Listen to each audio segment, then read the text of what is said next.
Welcome back to another episode of the Fifth Quarter Podcast. I'm your host, Marcus Jones, the Bluff City Cowboy, coming to you live from Memphis, Tennessee. And we have a special Free Agent Friday show for you guys tonight. Thank you guys for tuning in on a Friday evening to talk some Cowboys football.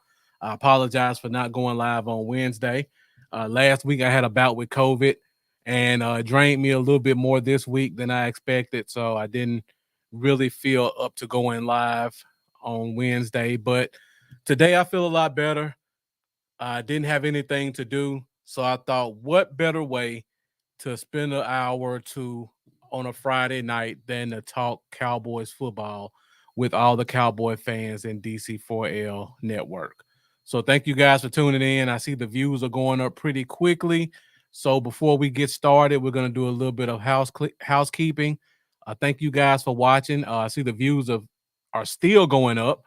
So I appreciate you guys for joining us. So everybody who's watching, if you could, thank you for joining us, B. Neil Christian. If you could, and if you haven't done so already, make sure you hit that like button. Your engagement helps to grow DC4L Nation and the Fifth Quarter Podcast.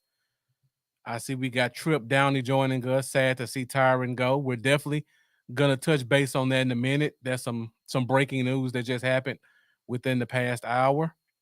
So, guys, if you're watching, make sure you hit that like button. Also, if you haven't done so already, make sure you go to DC4L on Facebook and join that group. It's a great group, a lot of great dialogue.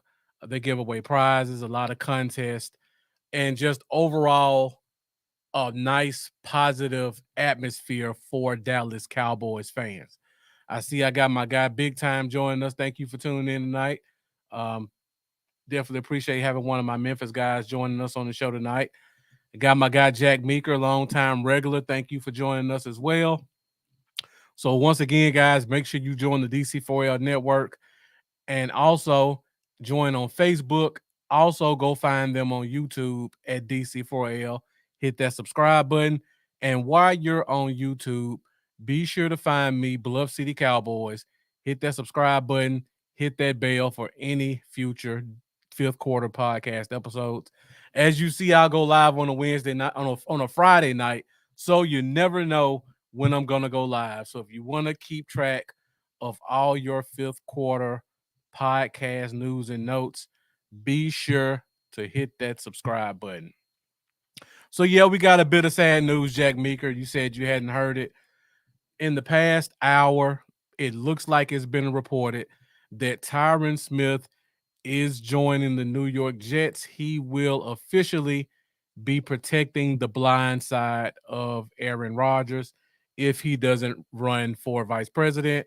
So that's another story for the Jets to cover. But it looks like Tyron Smith is going to the New York Jets, and the terms will probably be disclosed on Monday or possibly this weekend. So definitely was disappointed seeing that one happen. I thought for sure the fact that Tyron has dealt with so many injuries and we have a system in place to let him kind of take things at his own pace, that we would have a leg up on the competition in terms of signing him back. But seems like that wasn't the case. You add to that the fact that the Jets have just been completely decimated by injuries, particularly at that tackle position for the past 3 years. I was very surprised to see that the Jets would take a chance on another injury-prone tackle. And then lastly, Green Bay just cut David Bakhtiari. That was the blindside protector for Aaron Rodgers in Green Bay for about 5 or 6 years. So I was also surprised to see that Bakhtiari was not the signing to play left tackle.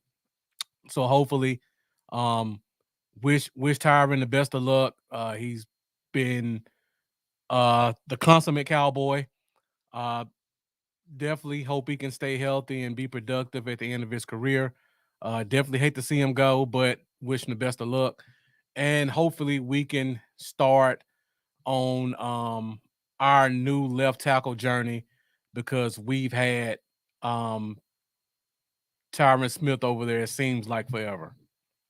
So definitely wanna wish him the best of luck. Very tough loss, but we have to move forward. This is the free agent period. Got a lot of stuff to talk to you guys about tonight. I'm only gonna focus on the offensive side of the ball. So I've done some research based off of how the Cowboys perform, and I've picked out a couple of players at some of the key positions that I think we can look at in terms of the filling some positions on our offense. I see we got Colonel Bill joining us. Colonel Bill, thank you for tuning in. They are talking about Stephon Diggs. That's gonna be a lot of money, Colonel Bill. I don't know how likely that is to happen, but it's definitely something that has been in talks right now. Facebook user, thank you for joining us. There are definitely a lot of tackles in this draft. There's probably about 6 or 7 very high quality tackles will be taken in the first 2 rounds. I could definitely see one of those guys as an option for us late in the first round, or possibly as high as the second round. So tonight I'm going to talk about 5 key positions. I'm going to talk a little bit about free agency in general, what teams look for, as well as what players look for. And then I'm also going to give you guys a couple of salary cap updates just so you will be aware of where we are in terms of money. So let's go ahead and get into it. We're at 7-minute mark. The views are still going up. Thank you guys, everybody who's joining us. If you haven't done so already, hit that like button. And if you're joining us for the first time, you guys know that this is a very interactive show. The Fifth Quarter podcast is fueled by the fans. So get in those comments, leave your questions, leave your comments. I try to make sure I hit all of them if I can. And I know you guys are always going to bring some great content. So I always like to hear your thoughts on certain things. And Facebook user says, "Nah, on Diggs, I live in Buffalo." As somebody who lives there, Facebook user, I could probably understand that as well. But big name, his brother plays here. You know, the fan base always has to keep that door open for that possible reunion. So before we go into free agent talk, let's start the show off by talking a little bit about the salary cap. So as you guys know who follow the show, I'm a bit of a football nerd, so I like to follow the salary cap and what happens. So if you guys have followed the show the past 2 weeks, you know this is my list of the top 9 players with the largest contracts. Like I said before, anybody under this list restructuring their contract won't have any effect on the cap. These are the 9 people whose contracts, if they're touched, will have the biggest effect on the team. So, starting off free agency, I'm starting from scratch. We were at $4 million below the salary cap. So, since that point in time, Zach Martin restructured his contract. So just like I talked to you guys about a couple of weeks ago, whenever a player restructures their contract, they take their base salary all the way down to the league minimum, which is $1 million. So if you guys can see this, I hope you can. Right now, I have Zach Martin's base salary at 18 million. I'm gonna take that down from 18 million to 1 million. And you can see where I have cap space at. Let me make this a little bit bigger so you guys can see it better. But where I have cap space at, I have a formula in here that will um adjust as the cap goes. So as you can see right now, I changed it. It's at 12 million. But when you restructure a contract, whatever was restructured, it gets allocated over the life of the contract. So we're gonna assume wrong person. We're gonna assume for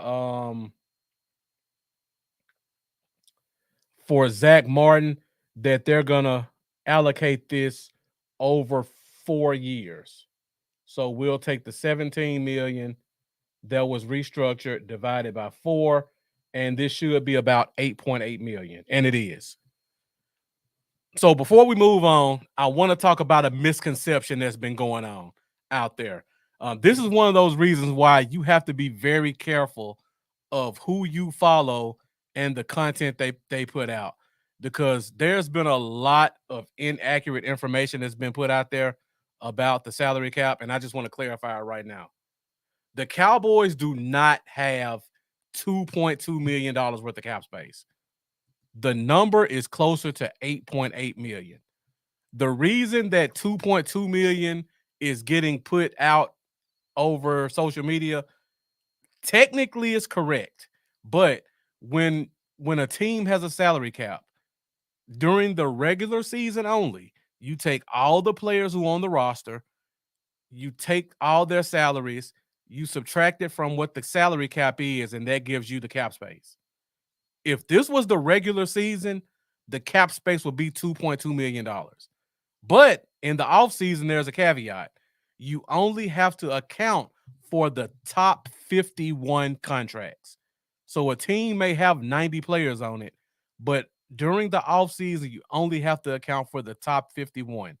And for that reason, that is why the cap space is actually closer to 8.8 million than it is 2.2 million, which is the number that's getting thrown out all over social media. So I just want to let you guys be aware of that, because I've seen a couple of people post, well, if we only have 2.2 million, how did we sign Jordan Lewis for 2 million? How did we sign um Kendricks for 3 million? That's because we have $8 million in cap space. And Jack Meeker, definitely happy to see CJ come back.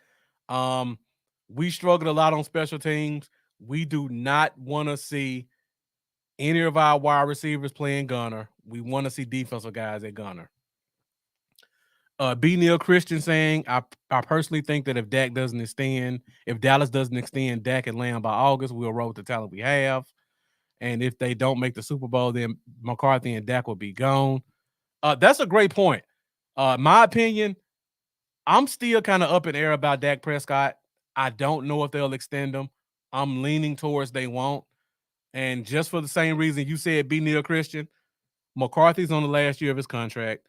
You don't want to sign Dak to an extension, and then if McCarthy's gone next year, you're bringing in a new coach who may or may not like Dak as his quarterback.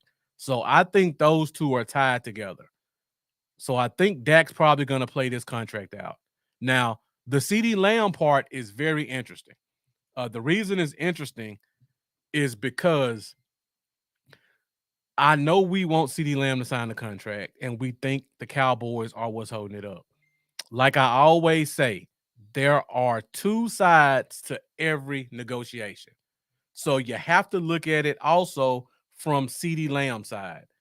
If you look at the landscape of the wide receiver position right now, the highest paid wide receiver is Tyreek Hill at $30 million a year. A lot of money. If CeeDee Lamb were to do his contract right now, his contract would be based off of the highest paid wide receiver. Dallas does not like the reset markets. So his cap right now is pretty much at 30 million. They may get close to 30. They'll probably be a little bit under.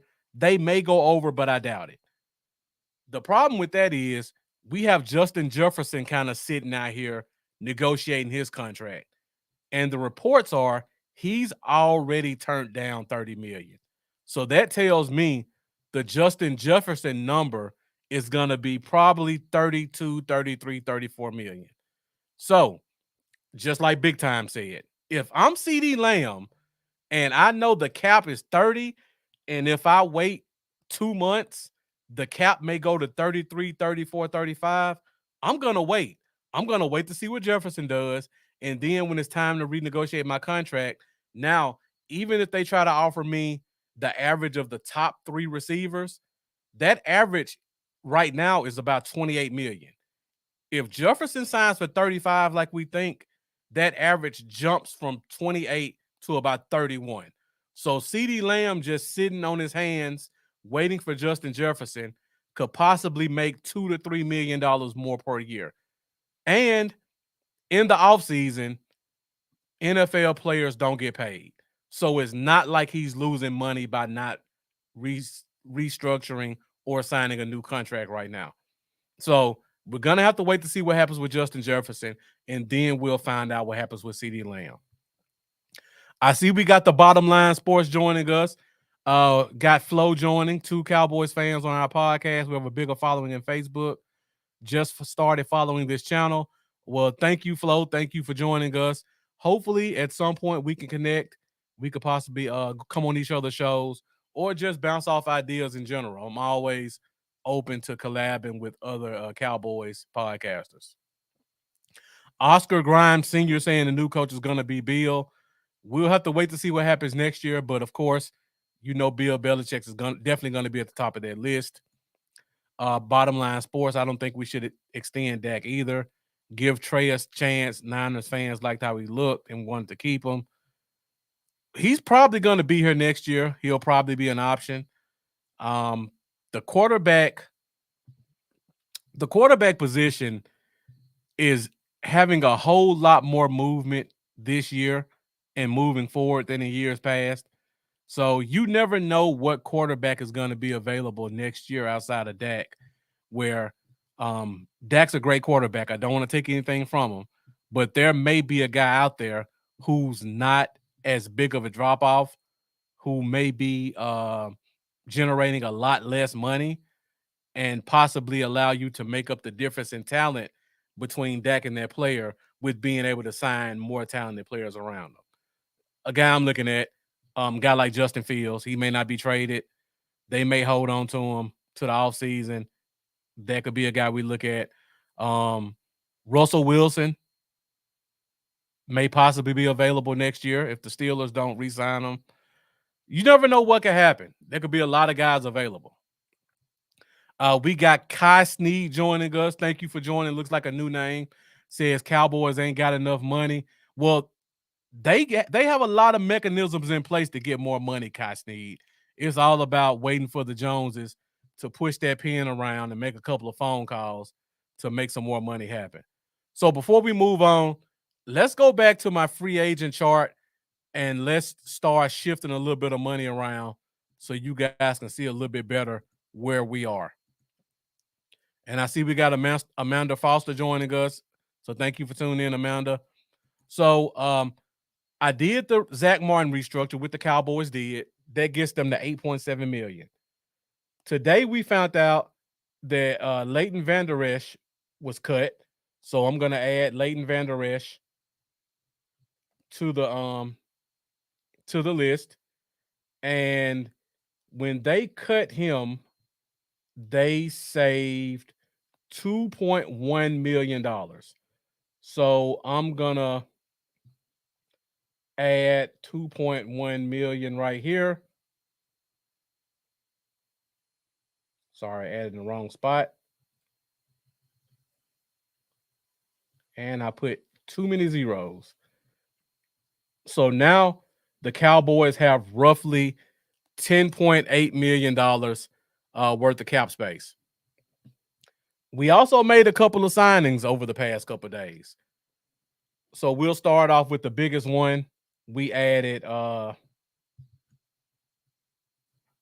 you know what? I'll save that for Wednesday.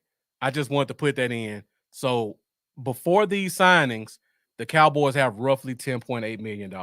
I want to get moving forward with the show because we're at 19 minutes. I want to hold you guys up too long on a Friday night. So Bottom Line Sports asked the question, what about Jordan Travis in the draft? He won't be threatened next year because of injury, but could be the future. That's definitely a guy I'm paying attention to. The only problem, Bottom Line Sports, we have a lot of holes to fill, and we're about to go through some free agency stuff, and you will see there's not a lot of quality in certain spots that we can fill it with in free agency. So we're going to have to go to the draft to fill some of these spots.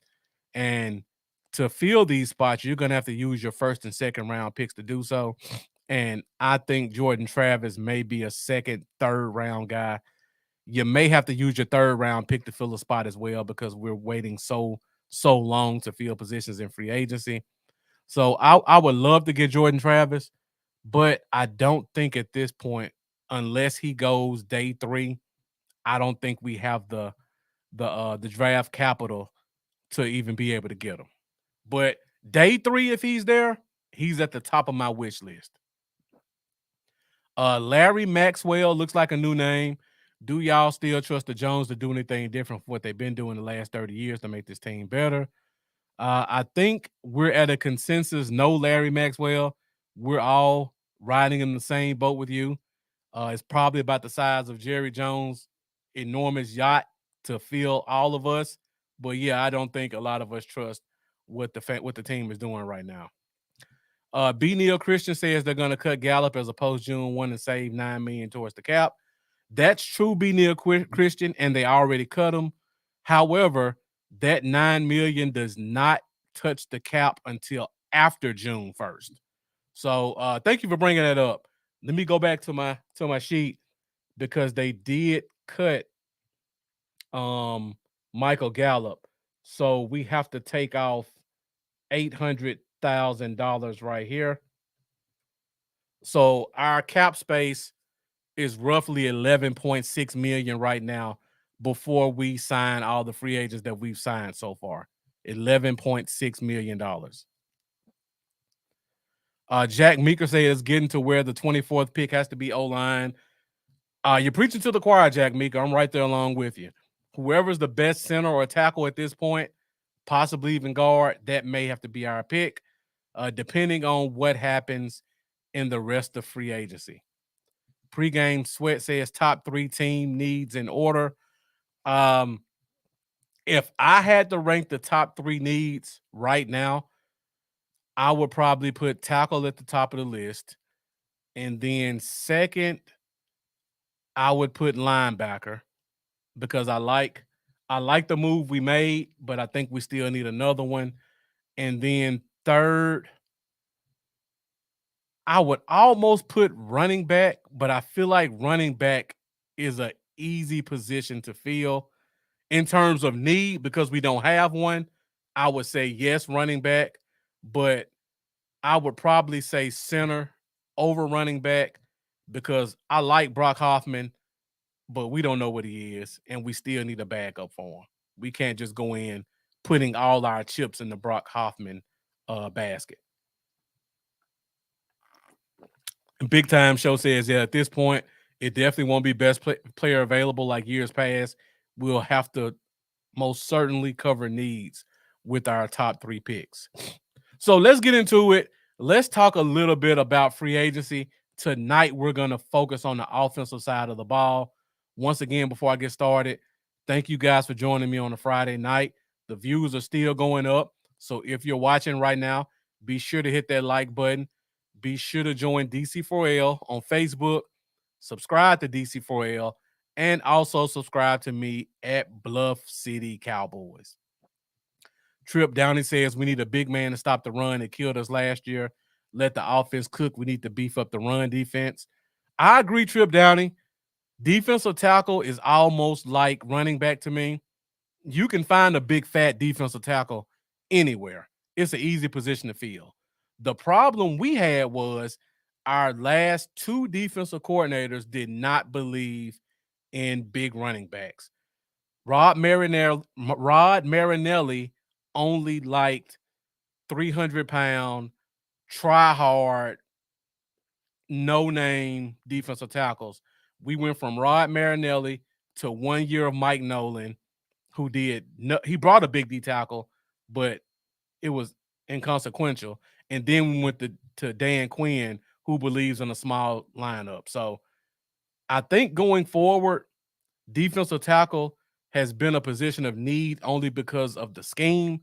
I feel like if we got a guy who believes in a real defensive tackle, I think you can find that anywhere. So I'm not as concerned about that.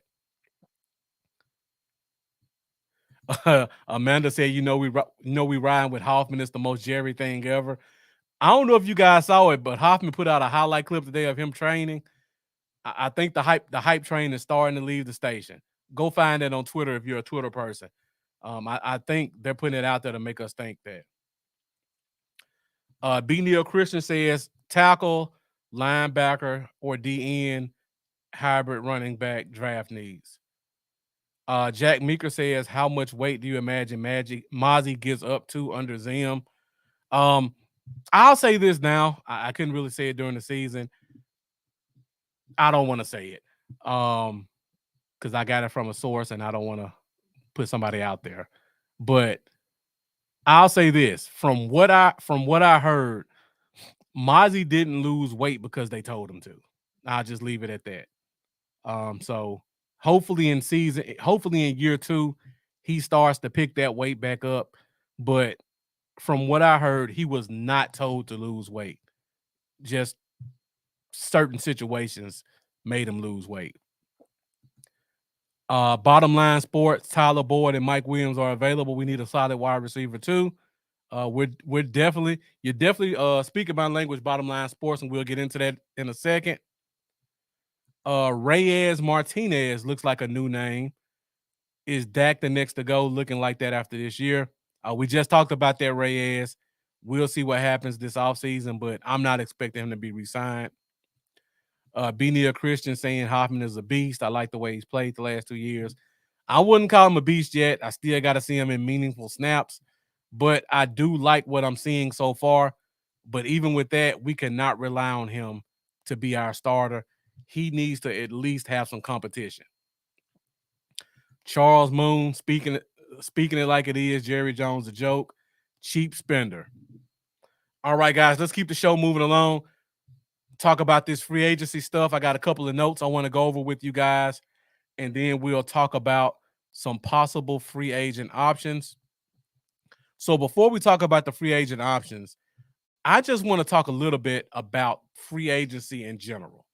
So for me, when I look at NFL players, they have a certain wish list of stuff they look for.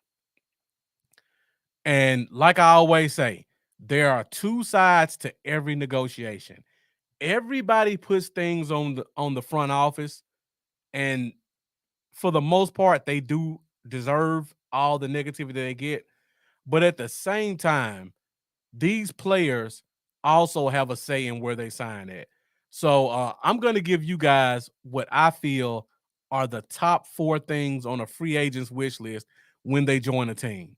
And if you really think about some of the free agents you've seen sign in certain places, you'll understand kind of what I'm saying is true. A lot of people think championships is number 1 on most players' list. I disagree. I don't think most players care about a championship. I think players only care about a championship once they get 28, 29, 30. They're getting to the end of their career and they want to start to leave a legacy. But if you're 26 years old and you just came off your rookie contract, I feel like championship is the last thing on your mind. The number 1 thing I think is on their mind is scheme fit. And the reason I say that is because in order to get to that 3rd big contract, you got to be able to perform during that 2nd contract. And a lot of these players make sure that they go to a system that fits their skill set so that they can continue to accumulate stats while they're in the prime of their career. So when I say scheme fit, I mean does the team run a scheme they're familiar with? You won't see a 3-4 defensive 3-4 outside linebacker going to a 4-3 scheme. You won't see a wide receiver who plays in a West Coast offense go to a vertical offense. You won't see a running back who comes from a power scheme going to a scheme that runs outside zone. The scheme has to fit the player. And a lot of times these players will look for a team where their position coach or their old offensive or defensive coordinator is there because they know that guy's already familiar with them. He knows the scheme backwards and forwards, and he knows he can come in and be successful. Perfect example. Look at what just happened with Eric Kendricks. You guys can't tell me that the Niners didn't offer him more money because it's the Niners against Dallas, and we offer the least money of anybody. The Niners were in the Super Bowl last year. So you can't tell me championships are important, because if they were, he would have gone to the team that was in the Super Bowl last year. I think he came here because his old defensive coordinator's here. He knows the scheme and he knows he's going to get in and play well. So for me, I think for most players, scheme fit is usually number one. Now, number two is money. Now, sometimes players won't go to the team with the most money, but they may go to the team who guarantees them the most money. Because as you guys know, these NFL contracts are not guaranteed. So they have to get as much guaranteed money as possible to be able to secure their future. And then a lot of times they want to go to a team that will give them an extended extended contract. And I see I got a couple of people in the comments, the lunatic saying Greenlaw's med reports also help. Looks like he's coming back sooner than expected. And then Big Time says he wasn't gonna play Mike with Fred Warner there. I got my guy Keystone join us in the comments. If you guys are big on draft and players, go follow Keystone. He's gonna give you everything you need. I just leave it at that. Comp Pick Agency 6 picks off players we lost. Jack Meeker saying he told Nick Eatman he was most excited to play middle linebacker. Meant most to him. That takes me to number 3. Number 3 is playing time. This is why I love doing fifth quarter podcast. You guys read my mind. You already know where I'm going. Number 1 is scheme fit. Number 2 is money. Number 3 is playing time. How soon can I touch the field? Will I be a starter or a key backup? And if I'm going to be a backup, will I get a chance to compete for a position? You guys have just been saying it all throughout the comments. And we'll just use Eric Kendricks as the example. He knows the scheme. They paid him well. His contract was fully guaranteed.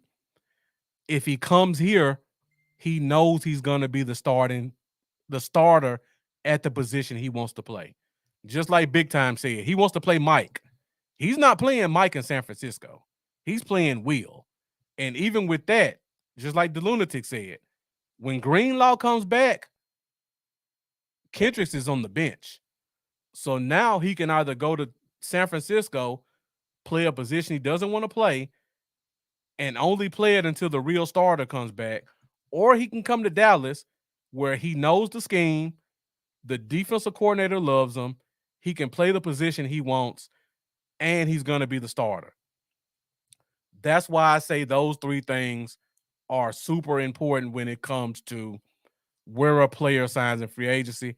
And then I put at the bottom championships. How good was the team last year? Will adding that player help fill a key position to get them over the hump? What does the division or the conference look like? So I think those 4 things are the major factors for most free agents. And we talk about in the past, people will say, well, the player lives in Dallas, or the player grew up as a Cowboys fan. Those things are somewhat important, but for an NFL player, that's not enough to get them to sign a deal on this team. So I just wanted to put those things out there before we move forward. Just a little food for thought when you look at a free agent and you wonder why they didn't sign with Dallas. I always do this exercise personally. I look at the team they signed with. I go straight to who their position coach is. Did his position coach used to be his former position coach? Did the defensive coordinator or the offensive coordinator for their team used to be his position coach? If he was, that lets me know why that player's there. Then I go to money. Then I go to playing time. Because if championships were the key factor in why players went to teams, the Chiefs would be an even bigger dynasty than they are right now, because every player would be taking slightly less money to go there because they know Patrick Mahomes is going to deliver. Keystone saying I wouldn't mind Kendricks at strong. Big need on our 4-3. I can see that also. I mean, in the modern NFL, the strong isn't on the field as much as before. It's mostly a lot of nickel. So I think he will be an even bigger impact as our Mike. And for you guys who follow the show, I talk about this all the time. We have to have someone on the field who knows how to call plays. We've been, for the past 4 years, dealing with our safety being our green dot guy. And our other two linebackers, one is usually a converted safety, and the other one is a young guy who's never called plays. So now, I think a guy like Damone Clark is gonna possibly be even better in year 3 because now he has a real linebacker at Mike who can show him where he's going and where Clark needs to go instead of playing next to a guy like a Marquise Bell, who's pretty much just as lost as he is, or a guy like Leighton Vander Esch, who, by the way, never called the defense either. Because when Jalen Smith was here and Sean Lee were here, they were calling the defense. So Leighton Vander Esch never called the defense either. So we've never had a linebacker who called the defense since Jalen Smith. And we all heard the stories about Jalen Smith and how he never read the playbook. So that tells you how far behind we were. And Kendrick Jones asked the question, is it true we traded for Stephon Diggs? I highly doubt it, Kendrick Johnson. I apologize. I doubt they traded for Stephon Diggs. It's probably just somebody trying to do some clickbait to get you guys to follow them and get their engagements up. Okay, so now that I talked about what a free agent looks like, let's go ahead and dive into what free agents are available on the offensive side at positions of need. So I'm going to start off with the offensive line position because we got some big holes over there. So before we do that, just like I just talked about, scheme fit is important. So I want to talk about a little bit about what our scheme is to let you know what type of offensive lineman we're looking for. So the Cowboys, they've been going between an inside zone and an outside zone blocking scheme.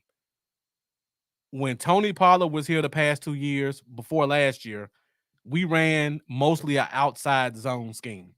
What an outside zone scheme means is when the ball is snapped, the running back's key is between the guard and the tackle. It's outside. They run outside. They take their first 2 to 3 steps outside.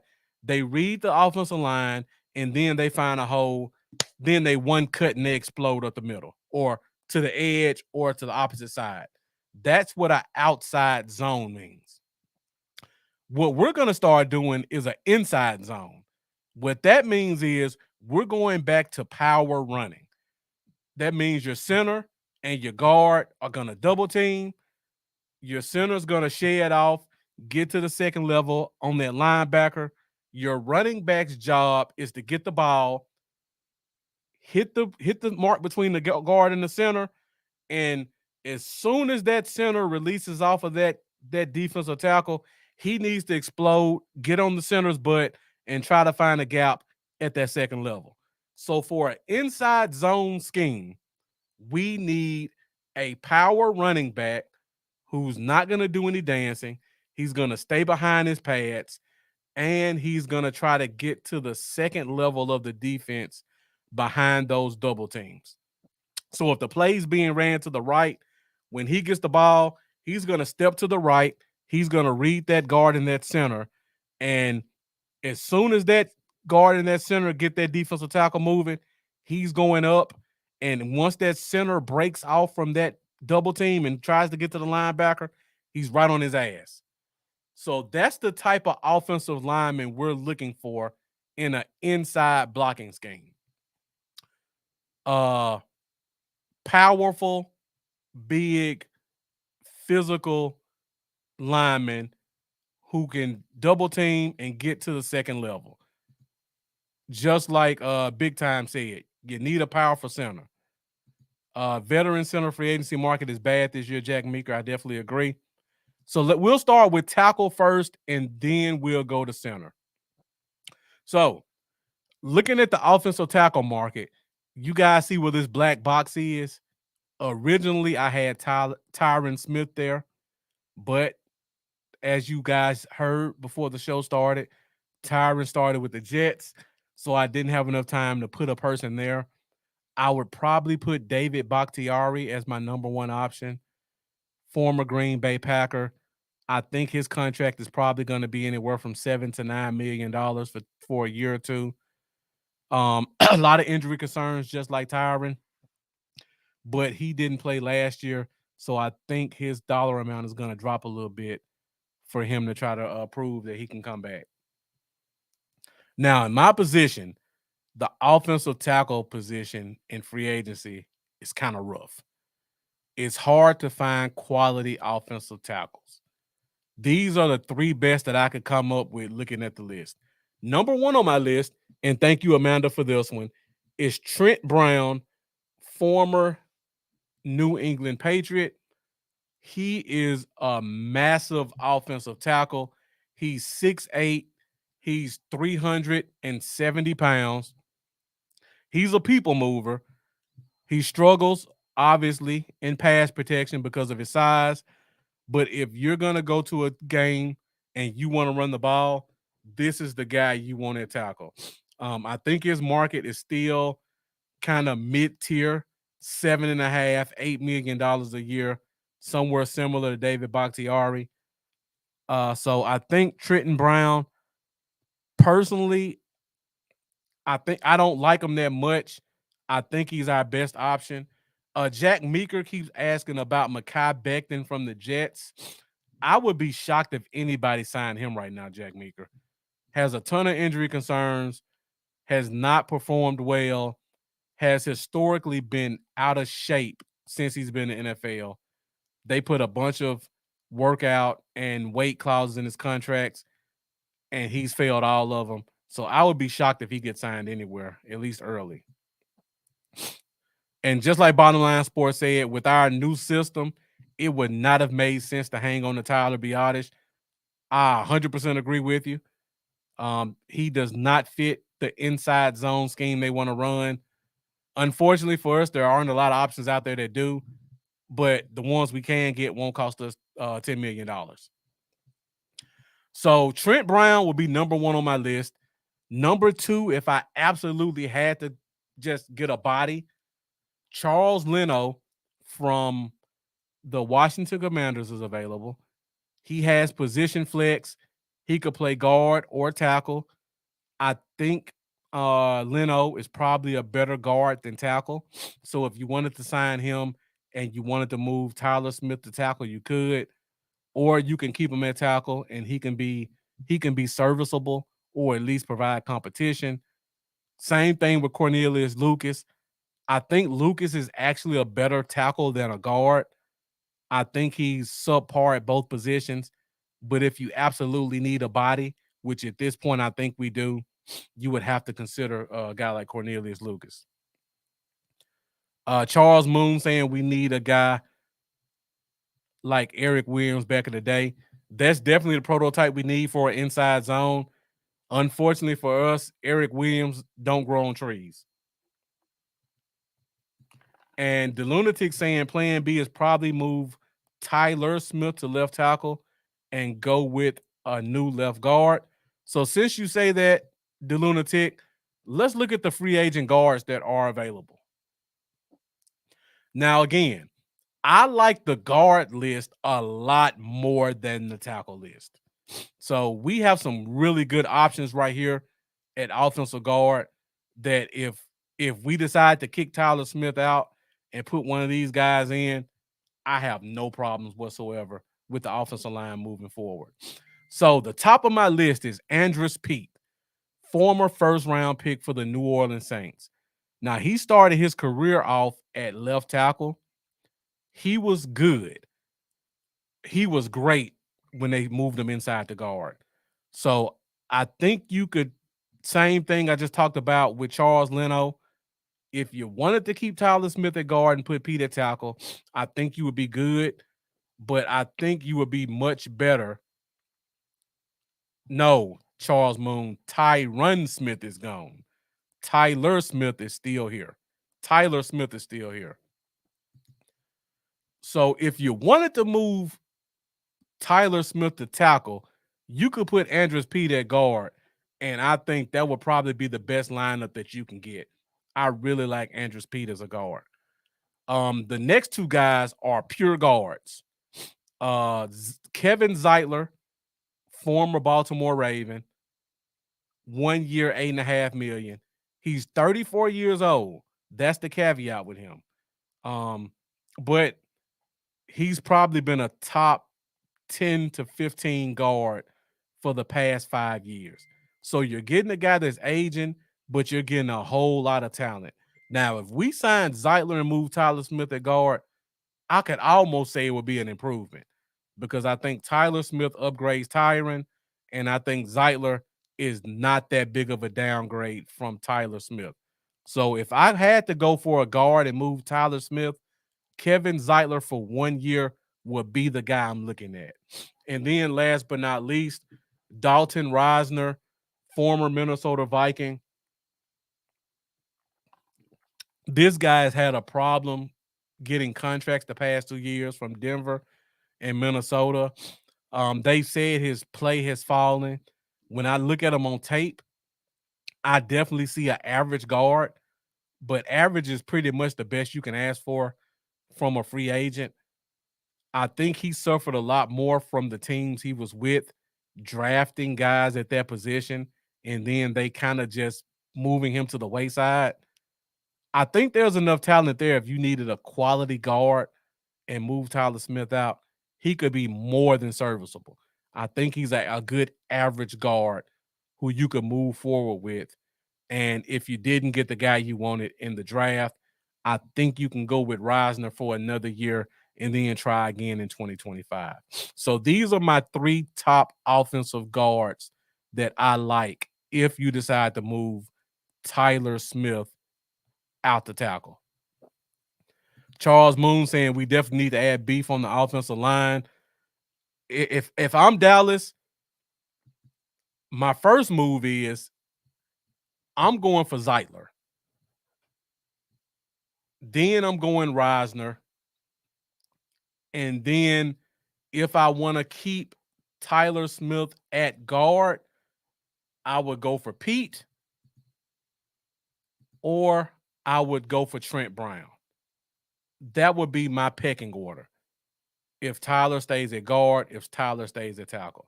If we get any of those 4 guys I just named, I would be okay if we left the draft without a guard or a tackle for this year because those guys are that talented. Now, we got to talk about the last offensive line position.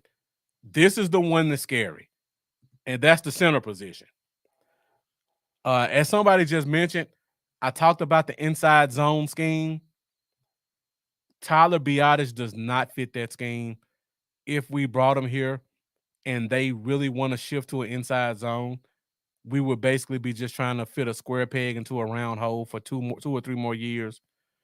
We would be flip-flopping our schemes to try to fit a player, which I hate somebody doing. So I think Tyler Biadasz had to go. When I look at the available free agent centers, these are the only 2 that I see who fit an inside zone scheme. I had a list of 5, but 3 of them ended up getting signed before tonight. One of the things I hate about Dallas, they just like to wait to the second wave and let quality go. I like Bradley Bozeman a lot. Bradley Bozeman played for Carolina last year. Carolina was just a complete crap show on their team in general. I think his value is going to drop dramatically from where it should be. I think Bozeman's a better center than Tyler Biadasz. When he played for Baltimore the year before, he got the big contract from Carolina. He was great. I don't think the talent left. I just think he was surrounded by bad talent that made him look bad. So if I could get a guy like a Bradley Bozeman, again, I'm drafting a center this year. You have to. But if we didn't get one high and we got a project, I would not be upset with Bradley Bozeman and Brock Hoffman competing to be your starting center. That's a nice 1-2 punch. And again, Hoffman could possibly play some guard for you as well. So that's even better. The other guy is Mason Cole. Now, I don't like Mason Cole at all. I think Tyler Biotish is a better center than him. But when I look for an inside zone scheme player, Mason Cole coming from Pittsburgh, that's all he's ran his entire career. So I think that he has the ability to play the scheme, which is pretty much all we need at this point. I think he's better than Tyler Biotish at actually calling protections and getting to the second level. So I will give him that. But when it comes down to just straight blocking, Mason Cole is a pure liability. I do not want to see him in pass protection trying to block a defensive tackle. He's going to get beaten every time. And that's a major concern with him in pass protection. If we're talking run blocking, we're talking calling the schemes, calling the blitzes, I like Mason Cole. But when it comes to blocking a guy one-on-one, he's going to lose that battle 10 times out of 10. So somebody asked a question about Evan Brown. That's a good option, Bottom Line Sports. I like Evan Brown as a player. Again, when I look at stuff like this, I try to focus on who already comes from the scheme that we're going to go to. And the Seahawks ran a lot of outside zone. So while Evan Brown did look good, I don't know what he looks like in an inside zone scheme. I try my best to go apples to apples. Now, he could come in and be amazing. I just don't know because you don't see it on tape because they run so much outside zone in Seattle. Big time show saying gonna draft the center, get the kid from Oregon. He's at the top of my wish list. The problem, big time, is at this point we got so many holes, like you talked about at the beginning of the show. Is center the biggest need? The question is, do you like Brock Hoffman more than Josh Ball or who's our other tackle? Asim Richards. If we're ranking Asim Richards, Brock Hoffman, Josh Ball, Matt Waletzko, who's the top lineman on that list? I'm almost leaning towards saying it's Brock Hoffman. For that reason, I would say tackle is a bigger need than center. But if they took the center and we don't get one in free agency, I'm not upset about it because that kid is talented. Jeff asked the question, what about Lindstrom from the practice squad? Actually, Jeff, update. Chris Lindstrom has signed with the USFL. So he's not on our practice squad anymore. I'm almost certain he's playing for the Memphis team in the USFL. So I don't think he's available for us anymore. And I agree big time. If I'm looking at Hoffman versus our three tackles, I would probably say Hoffman's the better player. So for that reason, I'm trying to upgrade the tackle spot more than the center spot, even though both of them are in desperate need of that upgrade. All right, guys, we're at 55 minutes. I've talked about my top 3 positions and some players that could fill the spots. Got 2 more offensive positions left, and then I'll let you guys out of here. Once again, thank you guys for joining. You guys have really been bringing some great comments tonight, so I definitely appreciate that. I'm glad I'm not here by myself talking Cowboys football. I can always rely on having a couple of knowledgeable Cowboys fans and football fans joining me. So for you guys who haven't left any comments or asked any questions yet, be sure to get in those comments because I would love to hear your thoughts about the Cowboys free agency. Now, if you want to talk free agency in general, we can do that also. But for you guys that follow the show, I like to keep a structure. I don't like to go off the rails too much. I try my best not to do too many rants. I try to keep it as much as I can on facts and education about the team. And I hope you guys appreciate me for doing that. Jack Meeker, I always appreciate you joining us as well. You always throw out some great questions and comments whenever you're on the show.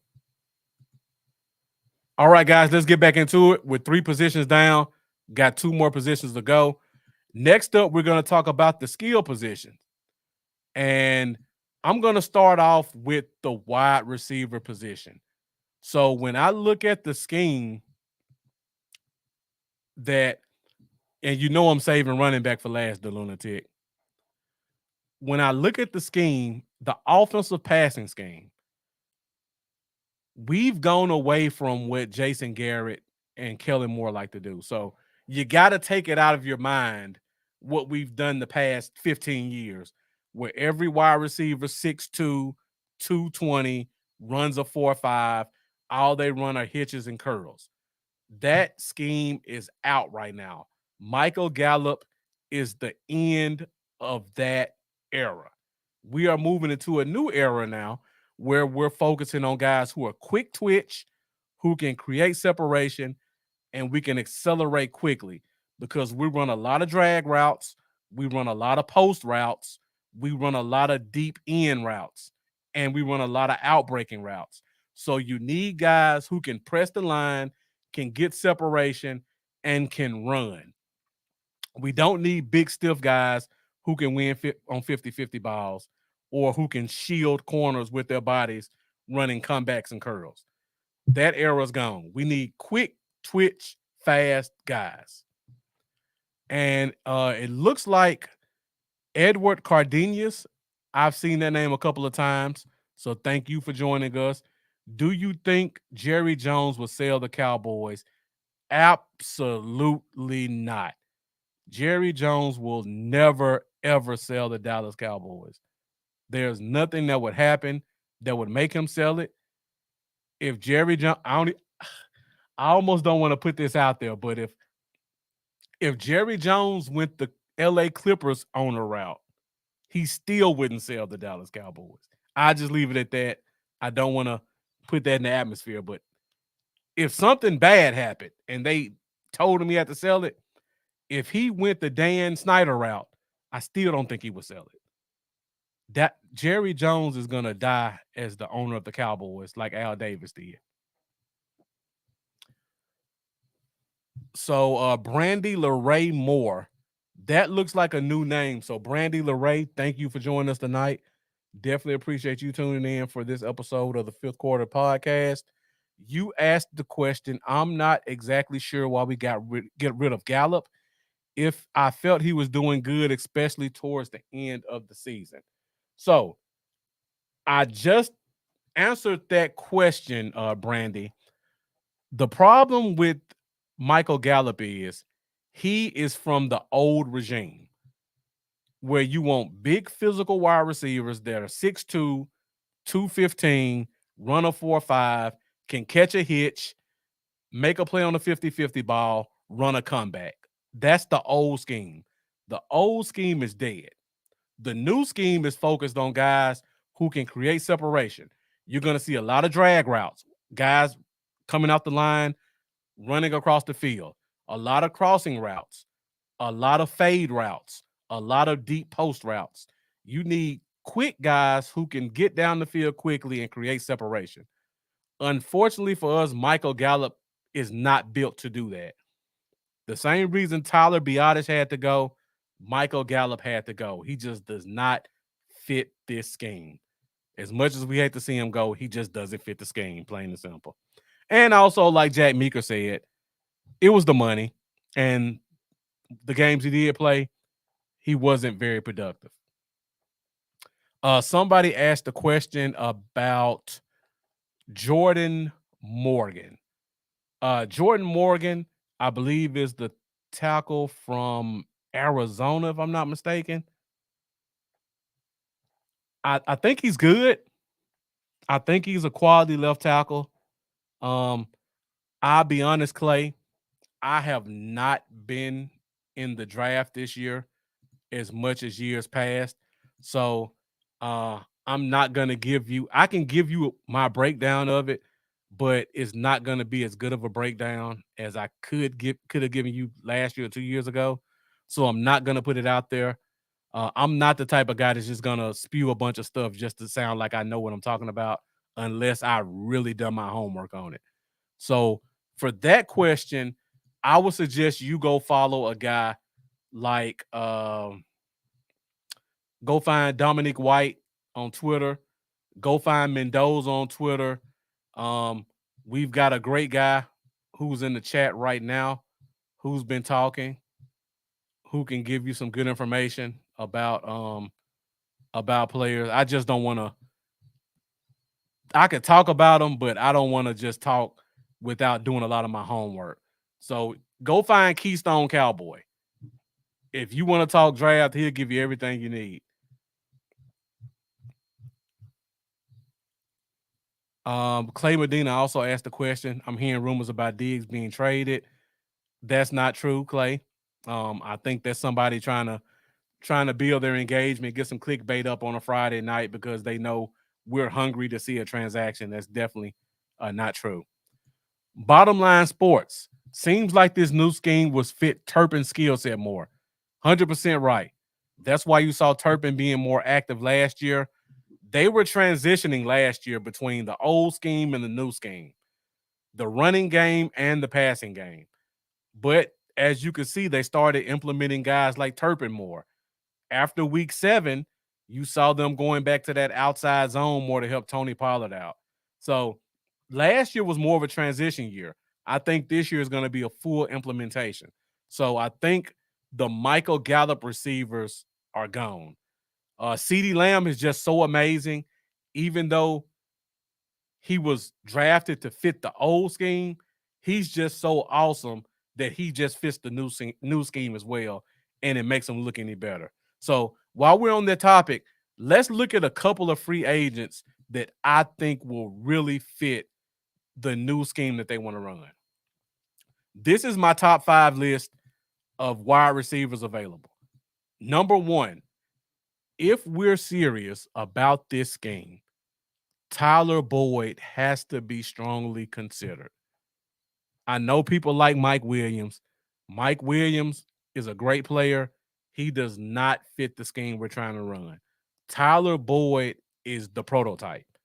6'2", 200 pounds, track speed, greater separation, amazing hands. You can play him inside or outside. When you think about this scheme, you almost want to think about, can the guy play in the slot and can he play in the X? If he can do both, he's going to be a good fit for this game. Tyler Boyd is at the top of my list. If we were to find a way to sign Tyler Boyd, I would be ecstatic. This is my guy that I would go for if I'm going for a receiver. Now, number 2, Michael Thomas, former New Orleans Saint. He doesn't really fit the scheme, but he's one of those CeeDee Lamb type guys where even though his body type and his skill set may not necessarily fit it, the dude's just so ultra talented, he's going to make it work and be successful. Now, the problem with him is not only does he not really fit the scheme, he's got a ton of injury concerns. So if you sign him, you're going to have to hope that you can get past those as well. So I have up to $8 million for him. I would probably offer him a deal somewhere along the lines of $4 million and then throw in some incentives. If you get 1,000 yards, you get $2 million. If you play 10 games, you get $1 million. If you catch a certain amount of touchdowns, you get $500,000. If we make the playoffs, you get $500,000. So on and so forth, to make sure you cover yourself so that if he flames out, it only costs you 3 or 4 million instead of 8 million. So Michael Thomas, if the contract is right, he's at the top of my list also. But Tyler Boyd's my guy. If you want Tyler Boyd like, If you want the poor man's Tyler Boyd, KJ Osborne from the Minnesota Vikings is the guy you want to look at. He's an ascending player, 25 years old, super quick off the line of scrimmage. Um, kind of hid behind Justin Jefferson and the rookie that the Vikings had last year. But when Osborne got his chances, when Jefferson was out, he took big advantage of it. He would make a great X receiver. He can play all three positions. He's used to playing on the field with two superstars and finding his way. So this is the type of guy most fans don't know the name. They may see him get signed and be like, oh, well, we're just dumpster diving. No, this kid has a chance to be a really good NFL wide receiver. 800 to 1,000 yards, 5 to 7 touchdown type guy. I would love to see KJ Osborne on the team. Jack Meeker saying, I would love to see us draft Marvin Harrison's son. Jack, you can give up on that dream. Unless you plan up giving up 3 first-round picks to move into the top 5, we're not getting Marvin Harrison Jr. That one, I would love to see him here too. There's no way we can get him. So, number 4, Josh Reynolds, former Detroit Lion. Kind of along the lines of KJ Osborne, played in that same type of spread scheme with Jared Goff. Our scheme and the Viking and the Lion scheme is pretty much the same. They run the same concepts we run. Josh Reynolds is a speed guy. He's a young guy. I wouldn't put him on KJ Osborne's level, but if you needed a quality guy to be your number 3 receiver and give you what Michael Gallup should have given you, $3.5 million, I would take the chance.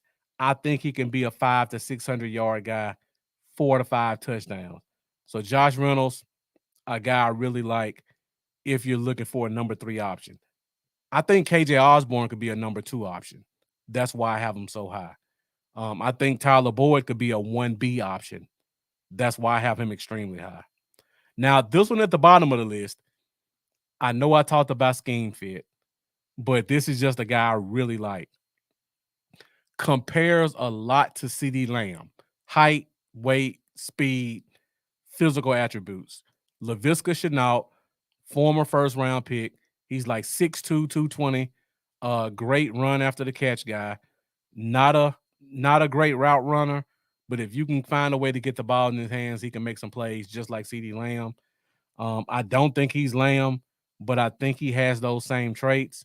And if you brought him here for the league minimum, I think it's worth a look. You can put him in the backfield. I've seen him play some running back, so he can give you kind of some Cordero Patterson with the Falcons type stuff. We don't have any running backs right now. So if you can get a body for league minimum who can give you a couple of rushes and participate at wide receiver and be your primary kick returner and be your gunner because he's great at that, you're going to get a lot of ancillary stuff from a Laviska Shenault outside a wide receiver that's going to help you out and it's going to cost you next to nothing. So he doesn't necessarily fit the scheme, but I would love to see him here just to get some opportunities to make some plays. Joe Barrientos saying good stuff. Thank you. I appreciate that. Bottom Line Sports saying maybe we should draft Xavier Boyd too. Xavier Boyd, I think. Do you mean Xavier Boyd or Xavier Worthy? Is that Worthy, the guy who ran the 40 from Texas? I think that's who you mean, Bottom Line Sports. Let me know if that's who you're talking about. Xavier Worthy that ran the 4.21 to 40. If you can get him, if that's who you're talking about, if you can get him, that would be amazing. The only problem is with that speed, I think you would have to get him first round. Personally, I don't think he's a first round talent. I just think he's a wide receiver who ran fast. And just like we talked about at the beginning of the show, we have so many needs right now. and it looks like we cannot fill them all in free agency, our first round pick almost has to go to a center, guard, or tackle. I think we would all agree with that. Our second round pick almost has to go whatever position we don't get in the first round. The second round has to be one of those other positions or running back. So, first round, you have to go center, guard, tackle. Second round, assume you take a tackle first round. Second round has to be center, guard, or running back.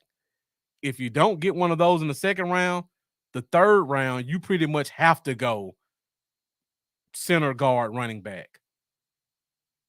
Pretty much running back now has to be one of your top 3 spots unless we make a trade or there's a team who cuts a running back that could come in and be a immediate starter for us, which could happen. Jack Mika saying Chenault is cheap. Cowboys grinning and rubbing his hands. That's the type of signing I think we could see. Joe Barriento saying Chenault is a burner. He definitely is a big guy too. B. Neil Christian. Why not Antonio Brown, who was on practice squad and futures contract? I assume you mean Martavis Bryant, former Clemson Tiger, former Pittsburgh Steeler. Once again, he doesn't fit the scheme, but sometimes you just have so much raw talent and you're so cheap that you're going to get opportunity. And I think that's where we are with Martavis Bryant. To be honest, I doubt we ever see Martavis Bryant in a Cowboys uniform, a real Cowboys uniform, not a practice jersey, a real one. I doubt we ever see that. But he has an opportunity because he has raw talent. So he's going to get a chance. The price is cheap. He's going to hang around on the practice squad. If he's lucky, he may get a game or two rep in, but I'm not expecting anything from him. The lunatic saying the second round would be the Texas running back with the ACL. He talk about Brooks, Jones, Blue Light Special, usual pick. You know, our second round picks normally are injury prone guys. So based off the Cowboys history, you're definitely onto something, the lunatic.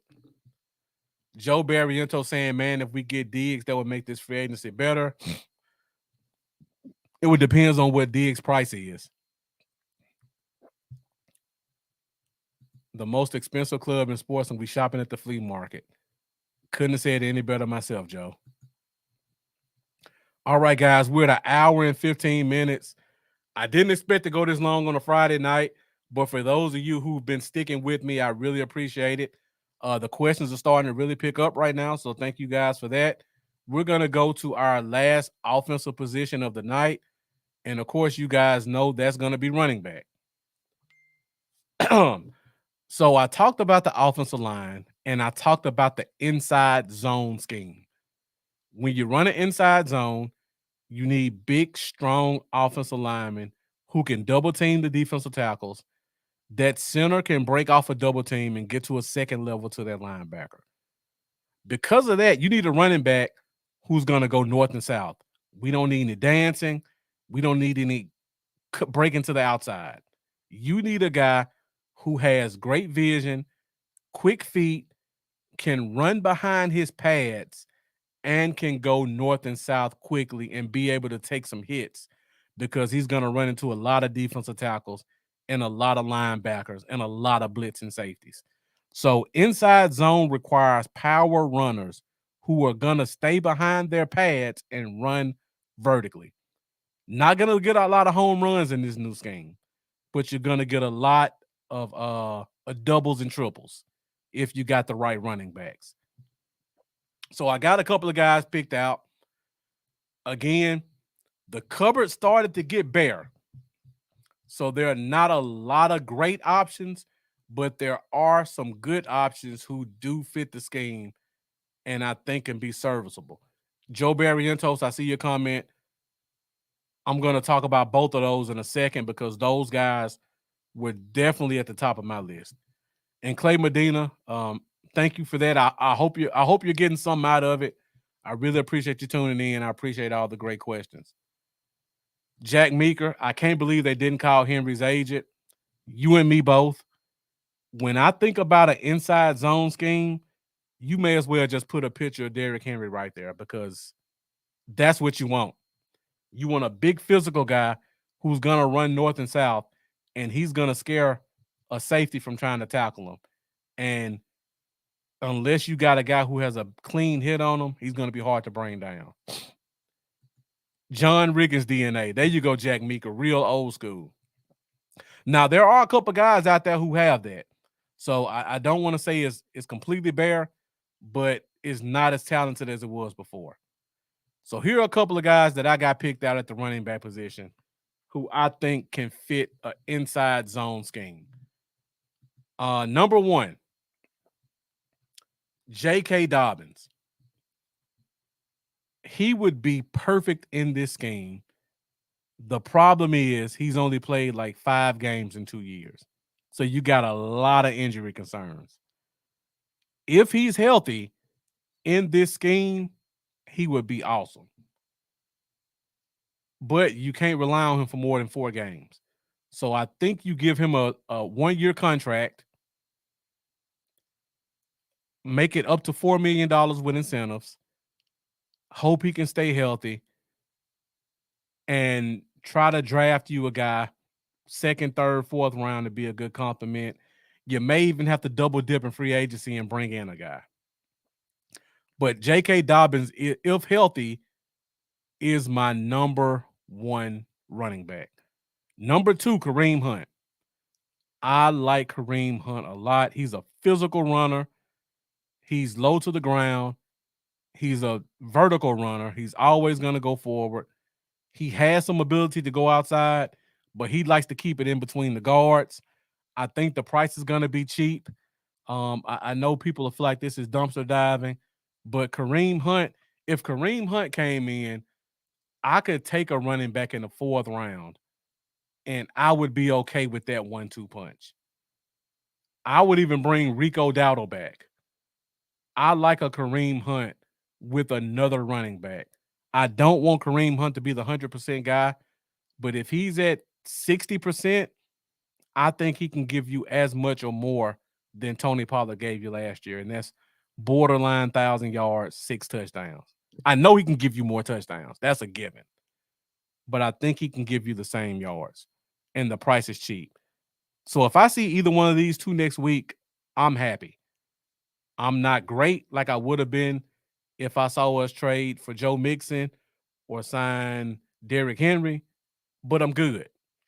Joe Barrientos. I'm assuming you're talking about Khalil Herbert.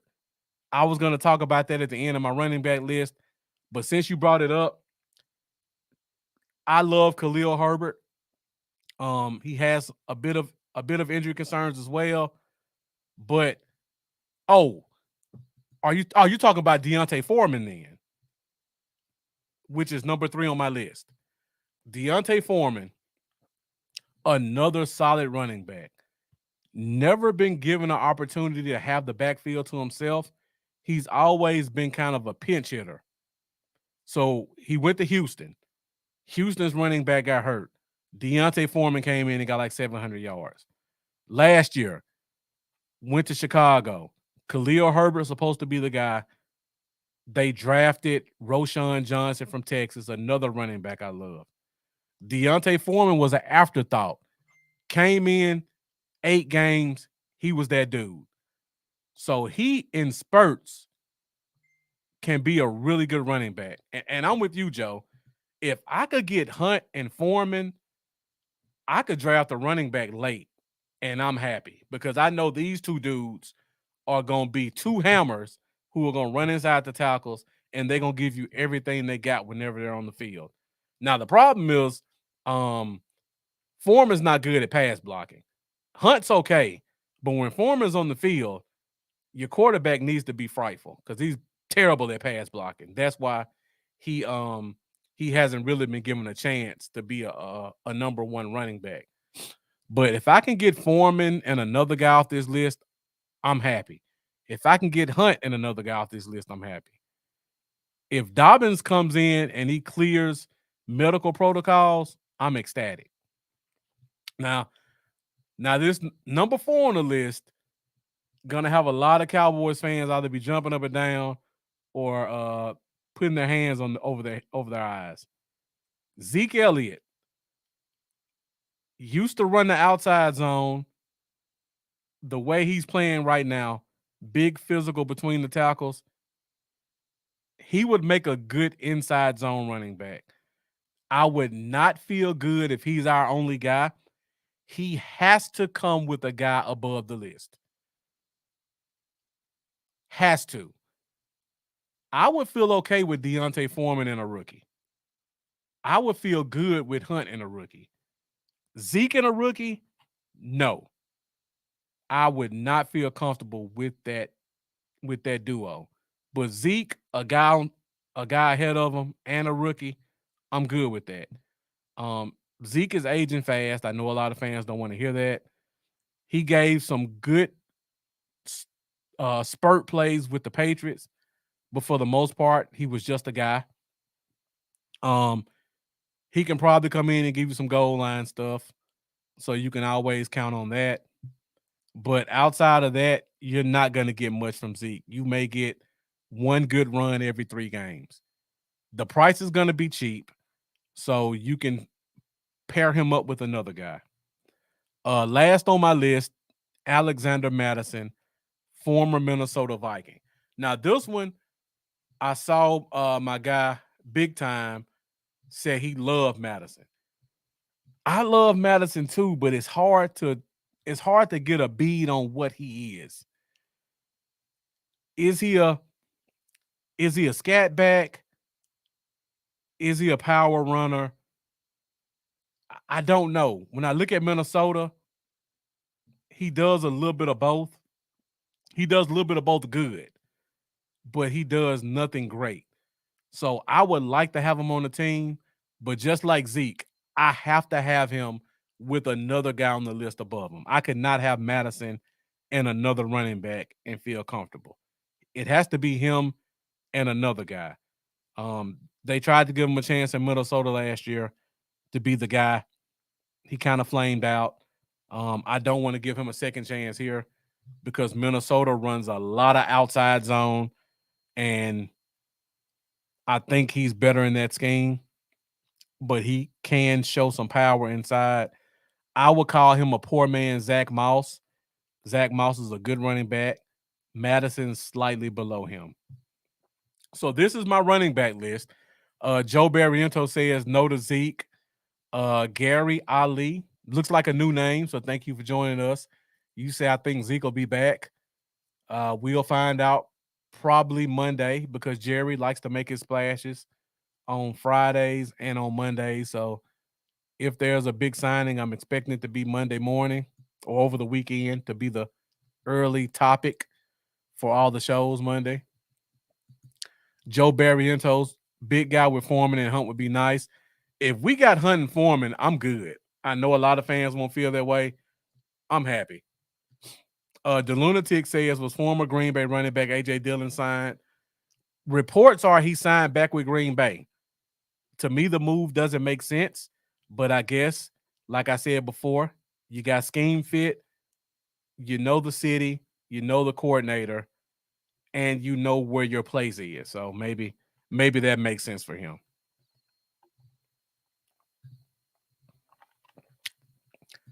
Joe Barriento saying, I'm hearing Dalvin Cook. Now, Dalvin Cook has been primarily an outside zone runner his whole career. If you guys watch him, you know he's an off-tackle runner. He likes to run off-tackle and then cut up. I've never seen him in the inside zone. One of the reasons he didn't get a lot of playing time with the Jets is because they run a lot of inside zone, and I'm probably assuming he didn't look well in that scheme. If you guys remember him in the playoffs with the Ravens when he got in, he looked okay. And they tried to do a little outside running for him. Carlton, I'm not going to try to pronounce the name. I don't want to butcher it. But you say Dalvin Cook again. I don't know if he's an inside zone runner. He's older now. He's a veteran. Maybe he can adjust. But when I look at talent, I'm looking at who I know runs that scheme. And I can turn on the tape and I can see them in that scheme and see them be successful in it. If I'm looking at Dalvin Cook, I'm just hoping and guessing because that's not the scheme he's running in. Raphael saying sign JK and Hunt. I'm happy with that. If JK gets hurt, I know Hunt's a capable running back. Jeff saying I'll take Foreman, I'll take Madison. The Lunatic saying if Zeke resigns, it'll definitely back up Dalton Schultz comment about the Cowboys. Definitely agree with that. I mean, the cupboard is kind of bare at the running back position. Zeke does fit the scheme. So it would be kind of a hometown pick, but it would be a pick of need and desperation. Jeff, you know I've been saying this. I said this last year. I want Tyler Algier. Let's see if a fourth round pick can get him. His rookie year, he had 1,000 yards on a bad Falcons team. Last year, he was buried on the bench behind Bijan Robinson. Year 3, let's see if a fourth round pick can move him. 6'1", 220. You know he can run between the tackles. 1,000 yards, 9 touchdowns as a rookie. I trade for him. He's my running back for the next 2 years. I just pick up any backup, and I know he's stepping in and he's the guy. Moises Lopez, Zeke and draft and a running back. I would have to see who that running back is. I couldn't go into a year having to rely on Zeke to be the guy. Is Brandon Cook still on the team? Yes, Brandon Cook is still on the team for right now. Gary Ali, is Rico staying? As of right now, Rico is a restricted free agent, so he is not on the team. If Dallas were to make him an offer, he would more than likely sign it, but that offer would be for $2.5 million, and I doubt they would pay him that much. So more than likely, he's going to be a free agent, and he'll either sign back here for cheaper, or he'll go somewhere else and be a backup. Clyde Edwards-Helaire. Interesting name, B. Neil Christian. I like him. I just don't think he fits this scheme. I just don't see it. I think he fits more of the Kyle Shanahan, Mike McDaniels, Dolphins, Niners scheme. So remember when I tell you this, because I say scheme fits are important. Pay attention to what Clyde Edwards-Helaire signs to. Don't be surprised if you see him sign with a Houston or a Miami or a San Francisco or what other team has an offensive coordinator that runs that scheme? There's another team out there. I can't think of who it is, but pay attention to what scheme he signs to. It's going to be one of those. Big time show. Zeke will be a feel good, make up to the fan signing, but I'll pass. I'm with you. Bottom line sports draft Trey Benson out of Florida State. Trey Benson and Blake Corum, I would be ecstatic. Trey Benson, just from pure talent, I would love to see him here. I think he's good enough to be a day one starter. I know Blake Corum's good enough to be a day one starter. The only reason I don't put my eggs in the Blake Corum basket is because his coach is in LA. His coach absolutely loves him, and his coach has a bunch of draft picks. So unless we plan on moving up in the second round, I don't think we have a shot at Blake Corum. Now, I would love to take him, but we cannot at this point rely on using a first or second round pick on a running back. That's why I think the kid from Texas is out. I think Trey Benson is out. I think Blake Corum is out. Unless we make some serious moves, there's no way we could take a running back before the third round. And that's a shame. Big time show. We've seen Zeke's movie before. Definitely, and we walked out on it, and he walked out on it. I don't want to give him a second shot, and if I do, he's gonna be buried on the roster. Goal line, break glass in case of emergency. Let's see if he can give us one good game if we absolutely need him. Jack Meeker saying Rico's been active on X. Well, he doesn't have a job right now, so he has to be active on X. Gotta build his own hype up. Joe Barriento saying Jerry's making me hate this team so far. From the last playoff game to now, I've been in a Cowboys depression. So I'm right there with you, Joe Barrientos. Now, before I go, we're at an hour, 30 minutes. Honestly, didn't expect to stay this long, but I feel like it was great content. You guys really started to bring it in the comments after the first 30 minutes. So the time really flew by. So I definitely appreciate that. And I hope for some of you guys joining us for the first time that you continue to come back to the Fifth Quarter podcast and join us for future episodes. Now, before I go, I'll give you a little bit of a rant just talking about this team and my thoughts on free agency. Now, I'm usually kind of an even keeled, half glass full kind of guy. Now, I'm going to say this, and I'm going to be in the minority. Personally, I don't have a problem with the Cowboys' free agent philosophy for the most part. And the reason I say that is because the first day of free agency is normally guys who are coming off a rookie deal. They may have shown flashes, and a team that has a ton of cap space is just throwing money out there trying to see if they can catch lightning in a bottle. And that's usually teams like the Eagles who restructure everybody, or the bottom feeding teams like Jacksonville, Carolina, Chicago, Houston. If you pay attention to the history of the league in free agency, those are usually the 5 teams that are most active.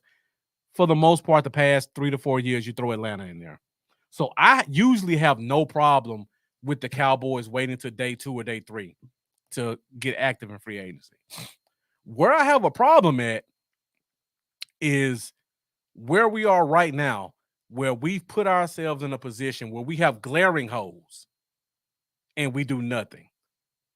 So I understand Saquon Barkley was never on our list. We were never going to pay him $12-13 million. We were never going to pay Josh Jacobs $12 million like Green Bay did. They're not on our list. But when you don't have a running back on your roster, you don't let the first, second, third, fourth, fifth, sixth, seventh, eighth running back in free agency all sign to teams. You don't have a running back, and you just let all of them get washed off the board.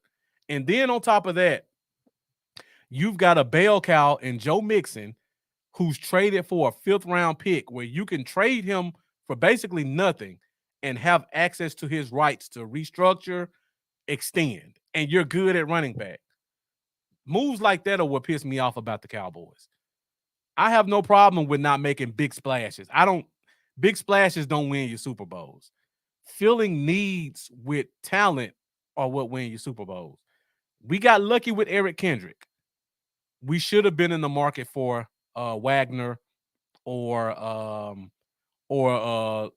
Frankie Louvu.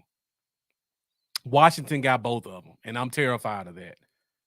You don't let those guys go out of a building when you don't have any linebackers. That's what bothers me about Dallas. Defensive tackle, I'm not that concerned about. We'll talk about defense on Wednesday. Defensive tackle room is full unless it changes between now and Wednesday.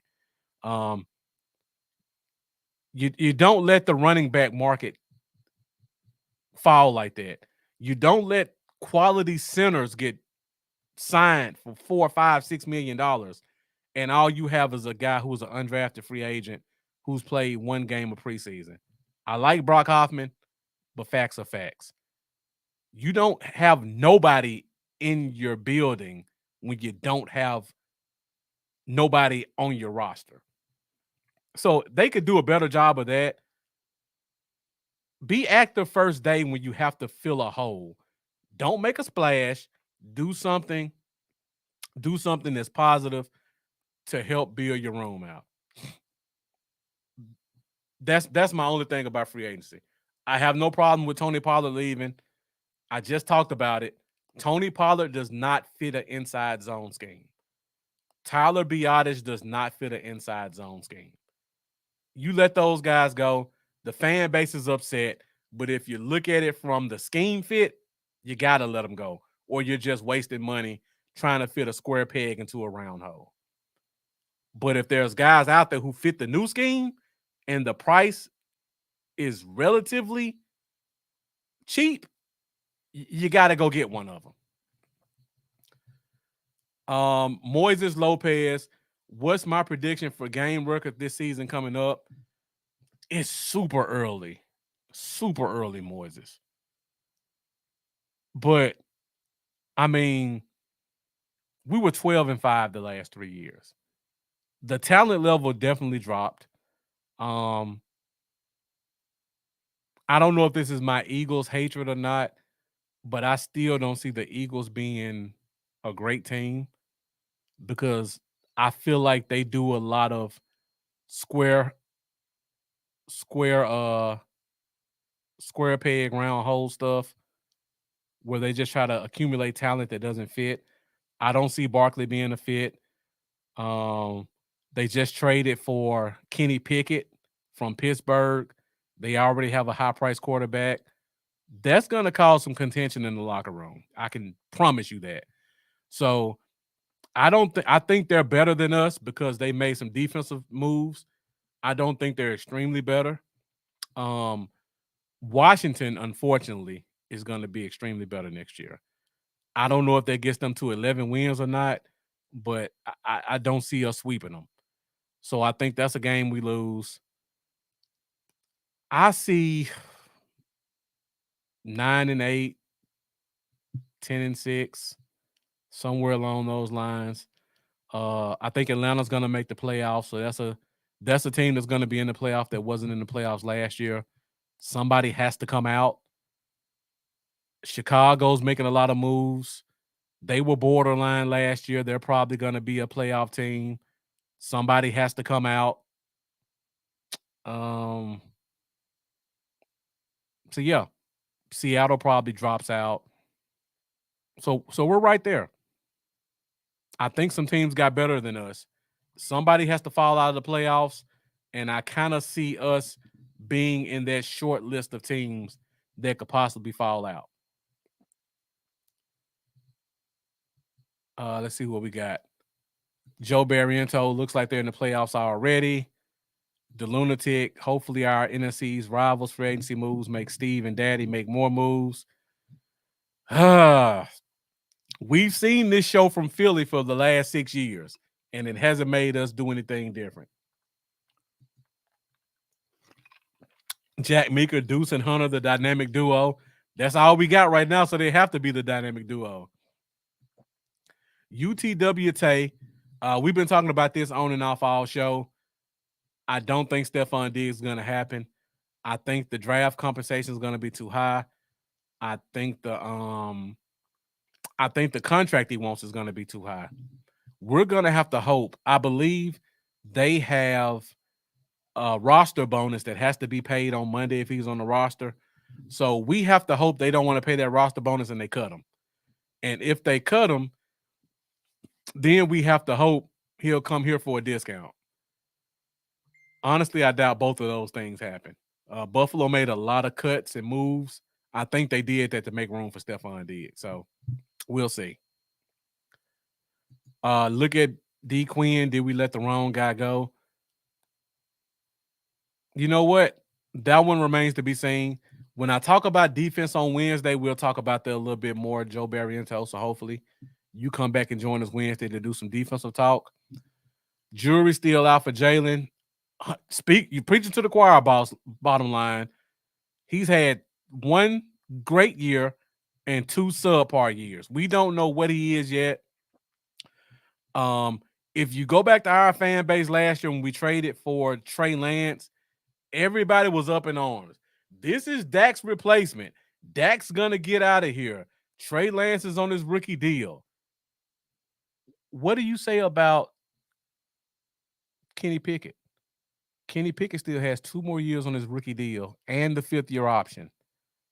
Kenny Pickett has been a starter for 2 years. He hasn't been third on the depth chart like Trey Lance. He's been a legitimate starter who's had back-to-back winning seasons. They didn't make the playoffs, but they were at least 9-8 in his starting years. With an admittedly terrible offensive coordinator in Pittsburgh. Now you put him in Philly with better weapons and a better offensive coordinator in a scheme that probably fits his skill set more. And to be quite honest, he may be a better passer of the ball than Jalen Hurts. And that's not trying to knock Jalen Hurts. Jalen Hurts, with his skill set, is amazing at what he does. But being a great passer of the football is not at the top of that list. Let's be honest. What do you think is going to happen when you're in training camp and Kenny Pickett, who's the hometown kid from Philly, is slinging that ball around, and they start to put statues up for him like they did with Nick Foles and Carson Wentz was there as the backup? Pay attention to it during the regular season. It's going to be something to pay attention to. Joe says, I see maybe 5 wins. Jerry killed us. Jack Meeker says 10-6 tops. B. Neil Christian says, I agree, 9-8. 9-8. Jack Meeker, got to talk about those retirements also, definitely. They got to fill some leadership roles. I mean, if you look at the defensive line, there were a lot of reports out there that the defensive tackle they drafted 2 years ago was lazy, and the defensive tackle they drafted last year was a head case. So are they really as talented in their front four as we think they are? They did make some improvements in the secondary. I'll give them that. But that front four may not be what we think it is. Kenny might be insurance if Jalen continues to struggle.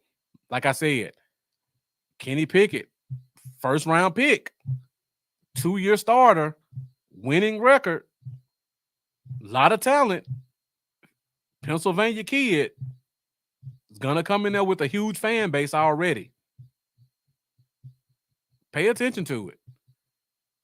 It's not going to be smooth sailing in Philly. There's going to be some rumbles behind the scenes, especially if Jalen Hurts touchdowns start to drop, if they stop being as successful as they are with all of those tush pushes or whatever they call it, brotherly shove. If he's not getting 10 touchdowns a year on the ground and they have to rely on the 16 to 18 passing touchdowns, we'll see what happens in Philly. That's all I say. All right, guys, that's pretty much all I got. You guys have been great tonight.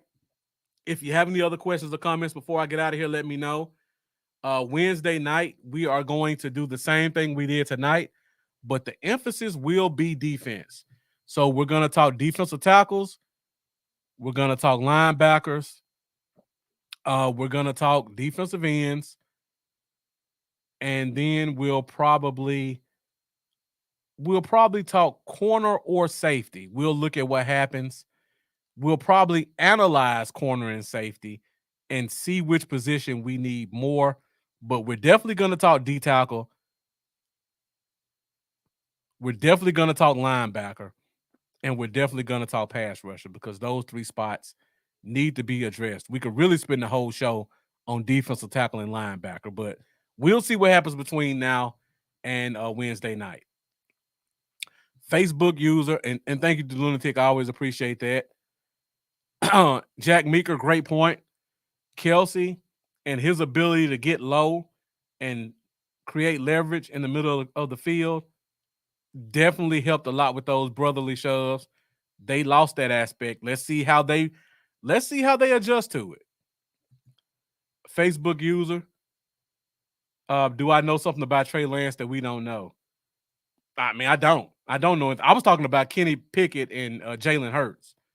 But Trey Lance, I mean, all we can go off of were the facts.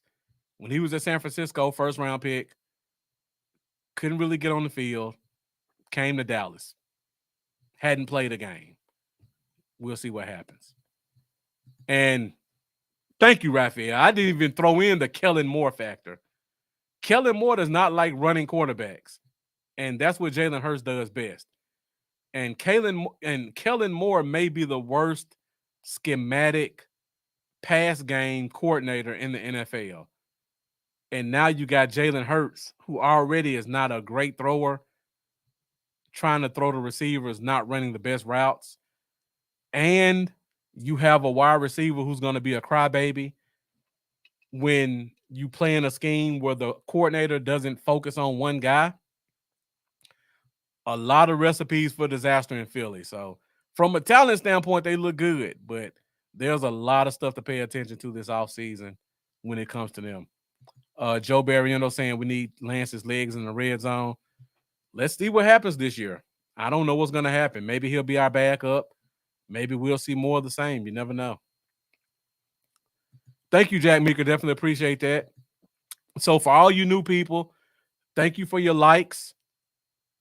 Thank you for your questions. Thank you for your comments.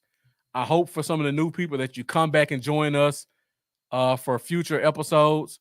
So definitely be sure to come back and join us this Wednesday, 8:30 Central Standard Time for the Fifth Quarter Podcast. We will continue our free agency breakdown where we'll talk about the available free agents on the defensive side of the ball. And we'll talk about hopefully some more signings of some of our players and some new players for the Dallas Cowboys. And then we'll look ahead to what we have in store for the rest of this offseason. So thank you guys for joining us.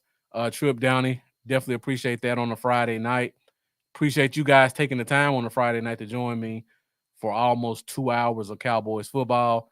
Wednesday night shows are definitely never going to be this long. So make sure you join us for an hour to hour and 20 minutes Wednesday night, 8:30 Central Standard Time for the Fifth Quarter Podcast. We may have Amanda on the show, so you guys know that means some giveaways will take place. But if not, you can look forward to a lot of great Dallas Cowboys talk. So once again, thank you guys for joining us. Appreciate all your support. If you haven't done so already, please subscribe to my YouTube channel, Bluff City Cowboys. Go find me, hit that subscribe button, hit that bell, and I will see you guys Wednesday at 8:30 Central Standard Time. And as always, let's go Cowboys.